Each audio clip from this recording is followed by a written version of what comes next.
Your name, please. My name is Jason C. Lauder. And what do you do for a living? Wow. Yeah, that's a loaded question, if you will, because I feel like I am a lover of life, a professional actor, full-time professional actor. Yes, sir. Define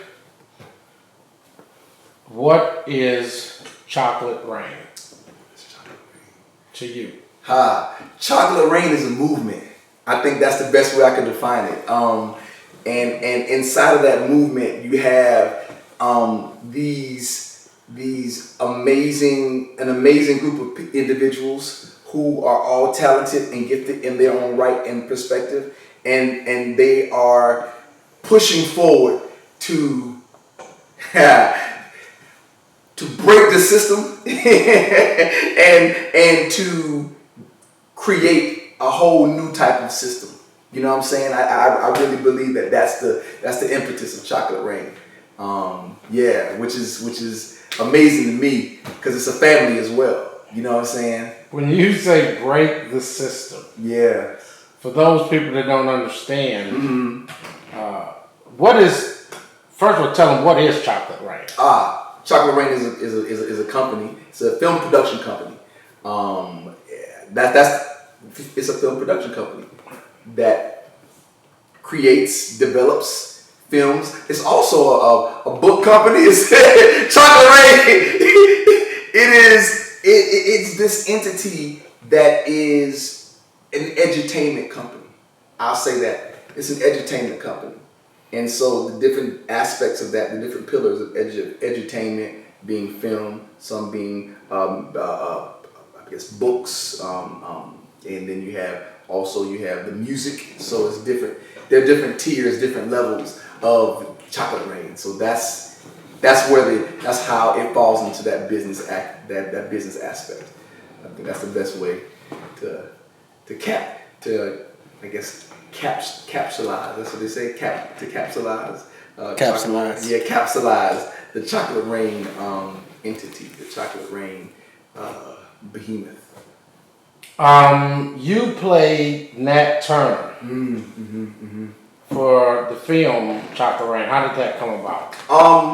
So the visionary of Chocolate Rain, Lord Khalif Shakil, we sat down one day and he said, I have a goal, I have an idea that I want to share, and I'm talking about you shared that vision with me, and it was something that I was like, I'm on board, count me in. I fell in love with the story. I've always known about Nat Turner and the work that he's done for the liberation of African people, and that was just something that I couldn't have turned down. I couldn't have missed that opportunity. You know what I'm saying? So it's kind of like, wow, let's do it. And to live in that spirit, to live in his spirit, to have the spirit of Nat Turner come down and dwell in me, that was transformational in and of itself. And so, it went beyond just playing a role. It was bigger than that. Now you're playing a guy named Steve in the new movie we're shooting, Sinister. Yes. Who is Steve to you, and what is Sinister to you?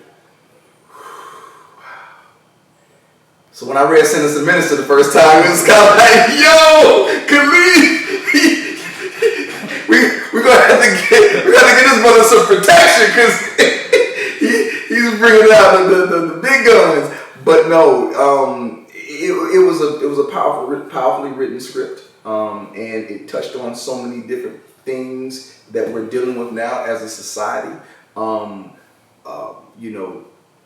The proliferation and the position of the church and where they stand in regards to the political structure that we have been so accustomed to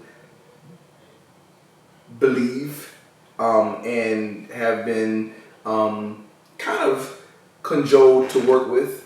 And so Sinister Minister kind of attacks that. and says, hey, you know what?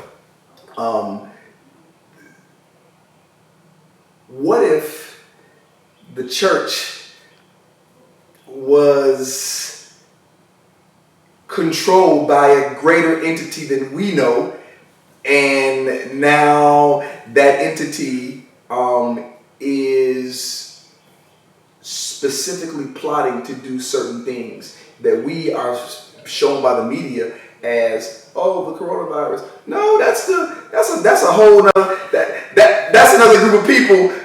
Once again, puppeteering. We're being puppeted. So I think with the idea of Sinister Minister, it's going to challenge a lot of ideas. It's going to challenge a lot of people's perceptions, their beliefs, and I think that's what we need, and that's what Chocolate Rain does. Steve, I gave him the last name Justice. Steve Justice. He is someone who is in the know, but he doesn't quite know exactly like why he is in the position that he's in, and so he's using that to I guess to help. You know what I'm saying? He's using that to help. This is a journey. I love characters I love portraying people who are going through a journey. I think Steve Justice is definitely going through a journey throughout this first episode of Sinister Minister. Chocolate Rain, we don't do anything like an ordinary Hollywood motion picture film company. That's correct. What is the difference between walking on a set of a Hollywood movie, Hollywood TV film, you're in Black Lightning, Correct. and walking on to a set where you feel you're in a family environment at Chocolate? What's the biggest difference? I think the biggest difference is the ability that Chocolate Rain gives its actors to collaborate. And not taking anything away from anybody else who does what they do, because Black Lightning is another family set. Shout out to Salim Akil and Mara Brock Akil for creating such a beautiful space. But Chocolate Rain has a place to where you give us the script as an outline and then allow us to live truthfully inside of that. And if this doesn't feel right, maybe Steve might say it this way.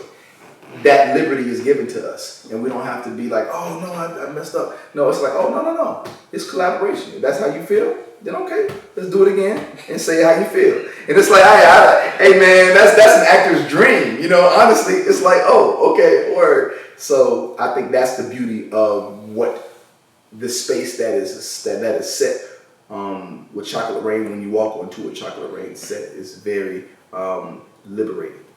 You came down to, the first time you came to a Chocolate Rain event, Yes, was a casting call for Black Girls Die Too, and you didn't get picked to do that film. correct. But you hung around. That's right. So the question is, what was it like not getting picked to do that project? And then, going from that to, we want you to be a lead role in something. What was that like? You know what? And I think for the last 6 years, I've come to the conclusion that what's for me is for me, and nobody I can't even take that away from myself, because if it's for me, it's going to be for me. Period. And I think for me, like knowing and recognizing that, okay, this is Chocolate Rain is bigger than just this one script or this one episode, this one TV. No, they are here to leave a mark, and I was like, okay, I believe in that, and because I believe in it, I'm gonna roll with it, I'm gonna ride with it, and I'm gonna continue to be active participant or as active as I can inside of the movement. And when that time comes for that role for me, it will be for me. And it was like, all right, cool, there it is. And when you said it, I was like, all right, yes, there it is. So That's what it is. We are doing something called the time debates. You've seen some of them in play. Yes. If you could do a time debate, what character in history would you like to play, and who would you like to debate?